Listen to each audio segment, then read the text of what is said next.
ආයුබෝවන්. ඔබ දෙවන වර්ගයේ දියවැඩියා රෝගයෙන් පෙළෙනවාද? සෑම දෙයක්ම විසඳන්නේ සාම්ප්‍රදායික ප්‍රතිකාර වලින් ඔබ වෙහෙසට පත්ව සිටිනවාද? ඉහළ ග්ලූකෝස් මට්ටම්, තෙහෙට්ටුව, හෘද වාහිනී අවදානම්, මිලියන ගණනක් දිනපතා මුහුණට මුහුණ දෙති. අද පර්යේෂණවල උණුසුම් ප්‍රවෘත්ති දෙස ඉක්මනින් බලමු. වෙල්ප්‍රින එක ඇමෝනිස් හි අත්තිකාරම්. ඉජිප් තිර්සෙපට්ටින් වගේ රුධිරයේ සීනි පාලනය කරන්නේ පමණක් නොවේ.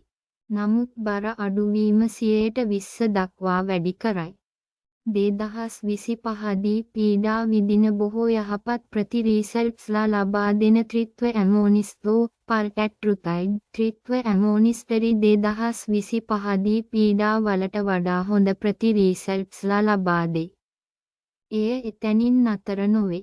වාචික ඉන්සියුලින් 2025 දී මිනිස් අත්හදා බැලීම්වලට ඇතුල් වේ. වෛර කළ එන්නත් ඉවත් කිරීම සහ වෙනත් ක්ෂද සහිත SGLT2 හි නව සංයෝජන. හෘද සිදුවීම් 14%කින් අඩු කිරීම පෙන්වන්න. මෙම අධ්‍යයනයන් CLP-1 සහ GIP වැනි ප්‍රධාන ප්‍රෝටීන කෙරෙහි අවධානය යොමු කරයි. අග්න්‍යාශයේ බීටා සෛල ආරක්ෂා කිරීම සඳහා සහ වඩා හොඳ වකුගඩු ග්ලූකෝස් නියාමනය සඳහා SGLT2.